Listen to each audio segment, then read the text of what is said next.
Pakistan toilet పేపర్లా మారింది.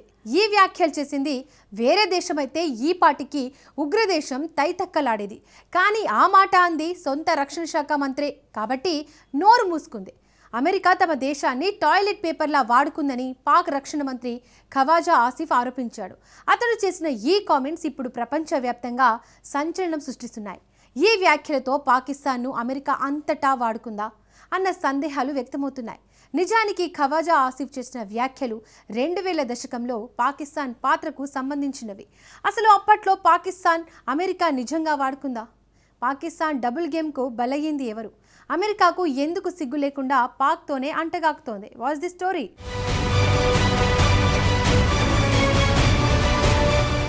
పాక్ను toilet పేపర్లా America వాడేసిందా?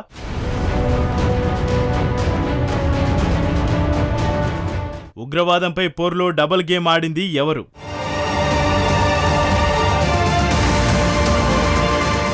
America ప్రాపకం కోసం వెంపర్లాడుతుంది ఎవరు?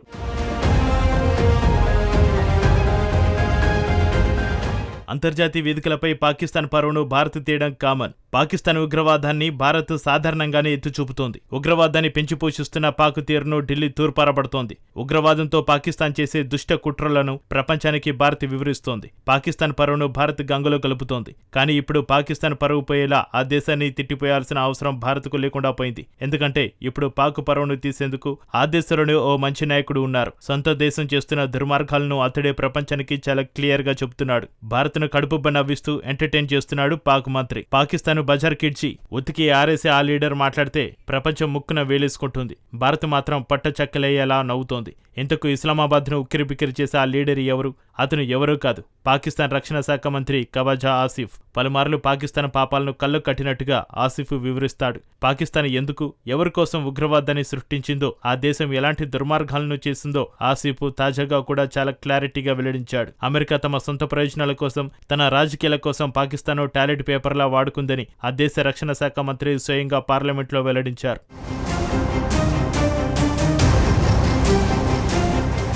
సాధారణంగా ఇలాంటి నిజాలను పాక్ రక్షణ మంత్రి అంతర్జాతీయ మీడియా ఎదుట చెప్తాడు. కానీ ఈసారి ఏ మీడియా అతడిని పలకరించలేదు. అందుకే పార్లమెంట్ను వేదికగా చేసుకున్నాడు. అంతర్జాతీయ పాకిస్తాన్ పరువును గంగలో కలిపాడు. భారత్ను ఆనందానికి గురిచేశాడు. పాకిస్తాన్ అమెరికా టాయిలెట్ పేపర్లా వాడుకొని వదిలేసిందని తాజాగా ఉగ్రదేశం గుట్టి విప్పాడు ఖవాజా ఆసిఫ్. यूनाइटेड नेशंस में तकरीर की हुई है हिलरी क्लिंटन, उसने सब कुछ बयान किया हुआ है. वो इस पे चलाएं इसके ऊपर कि किस तरह पाकिस्तान को उन्होंने इस्तेमाल किया. लैंडमार्क तकरीर है उसकी, और वो किस तरह एक टिश्यू पेपर की तरह, टिश्यू पेपर तो फिर भी टॉयलेट पेपर की तरह हमें छोड़ गई यहां पे.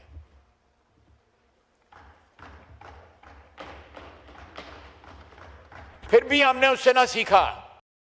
పాకిస్తాన్ మంత్రి వ్యాఖ్యలు విన్నారు కదా. ఇందులో నవ్వు తెప్పించే అంశం ఏమిటంటే ఆసిఫ్ టాయిలెట్ పేపర్ వ్యాఖ్యలు చేసినప్పుడు బ్యాక్గ్రౌండ్లో బల్లాలను పాకిస్తాన్ నాయకులు చేర్చారు. ఎందుకో తెలుసా? పాకిస్తాన్ను టాయిలెట్ పేపర్ అని ఆసిఫ్ అభివర్ణించడమే అందుకు కారణం. నిజం చెప్పాలంటే పాకిస్తాన్ గురించి ఆ దేశ రక్షణ మంత్రి నిజమే చెప్పాడు. ఖవాజా ఆసిఫ్ ప్రధానంగా 2000లో పాకిస్తాన్ పాలసీ గురించి ప్రస్తావించాడు.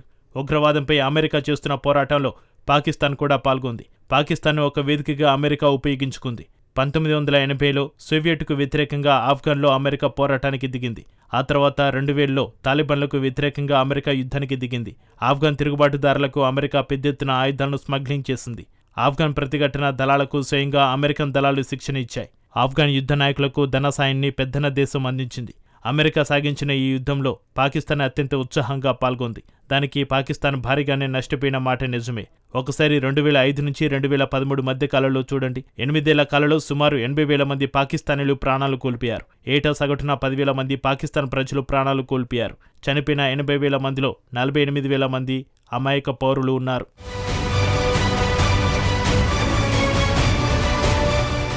ఇరు వర్గాల కాల్పులో చిక్కుకొని కొందరు పిట్టలా రాలిపోయారు.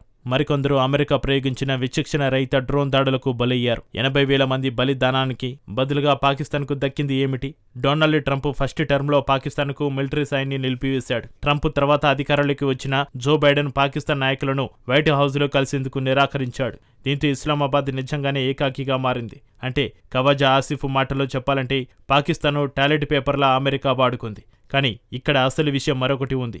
తనకు తానే టాయిలెట్ పేపర్లా పాకిస్తాన్ మారింది. తనే స్వయంగా అమెరికా చేతిలోకి వెళ్ళిపోయింది. అలాంటప్పుడు అమెరికాను నిందించే హక్కు ఉగ్రదేశానికి లేదు. అలా ఎందుకు చెప్పాల్సి వస్తుందంటే దానికి 2 కారణాలు ఉన్నాయి. మొదటి కారణం పాకిస్తాన్ డబుల్ గేమ్. ఉగ్రవాదంపై పోరాటంలో పాకిస్తాన్ డబుల్ గేమ్ ఆడింది. నిజానికి కాబూల్లోని తాలిబాన్ల పాలనకు పాకిస్తాన్ పూర్తిగా మద్దతిచ్చింది. 9/11 అటాక్స్లో ఆల్-ఖైదాతో పాటు పాకిస్తాన్కు కూడా లింకులు ఉన్నట్టు అమెరికా నిఘా సంస్థలు గుర్తించాయి.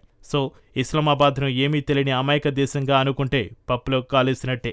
మొదటి నుంచి ఇస్లామిక్ ఉగ్రవాదులకు గట్టిగానే పాకిస్తాన్ మద్దతు ఇస్తూ వచ్చింది. యుద్ధం జరుగుతున్న సమయంలో కూడా ఆ మద్దతును ఇస్లామాబాద్ కొనసాగించింది.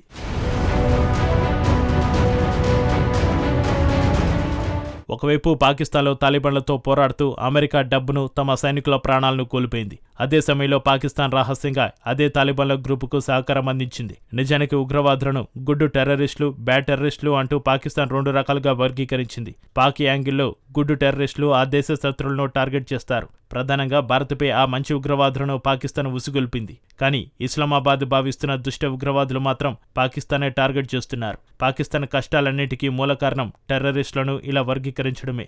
పాకిస్తాన్ ద్వంద్వ వైఖరిని అమెరికా ఆలస్యంగా గుర్తించింది. 2011లో అమెరికా దారుణమైన షాకుకు గురైంది. పాకిస్తాన్లో పాకిస్తాన్ గడ్డపైనే 9/11 దాడులకు కారణమైన ఒసామా బిన్ లాడెన్ను అమెరికా గుర్తించింది. అది కూడా పాకిస్తాన్ మిలిటరీ స్థావరానికి కొన్ని మీటర్ల సమీపంలోనే లాడెన్ను అమెరికా పట్టుకుంది. సో ఉగ్రవాదంపై ఇస్లామాబాద్ డబుల్ గేమ్ ఆడింది. ఉగ్రవాదంపై పోరాటాల్లో పాకిస్తాన్కు ఎప్పుడూ నీతి నిజాయితీ లేదు. ఇప్పుడు 2వ కారణం చూద్దాం. అమెరికాకు మద్దతు ఇచ్చినందుకు పాకిస్తాన్ లాభపడింది.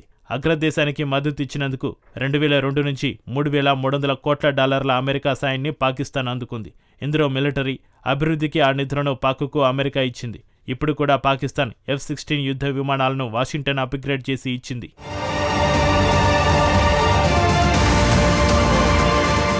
ఆర్థికంగా ధ్వంసమైన పాకిస్తాన్కు అమెరికా చేసింది మామూలు సాయం కాదు. కుప్పకూలుతున్న ఉగ్రదేశం ఆర్థిక వ్యవస్థను అమెరికా కాపాడింది.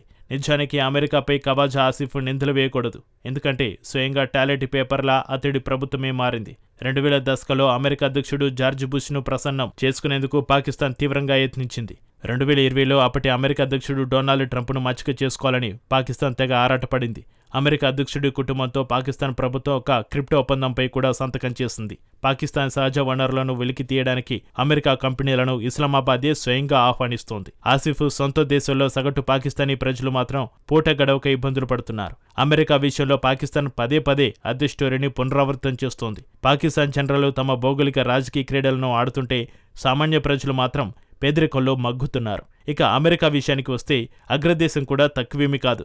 పాకిస్తాన్ ఎన్ని మోసాలు చేసినప్పటికీ మళ్లీ ఆ దేశాన్ని అమెరికా చంకనెక్కించుకుంటోంది. ఇక్కడ అసలు విషయం ఏమిటంటే అమెరికా ఒక మహాశక్తి, దేన్నైనా తట్టుకుంటుంది. వియత్నాం లాంటి ఘోరమైన ఒక ఓటమిని అగ్రదేశం భరిస్తోంది. ఇరాక్ సంక్షోభాన్ని అధిగమించింది. ఆఫ్ఘనిస్తాన్ సంక్షోభం నుంచి కూడా వాషింగ్టన్ బయటపడింది.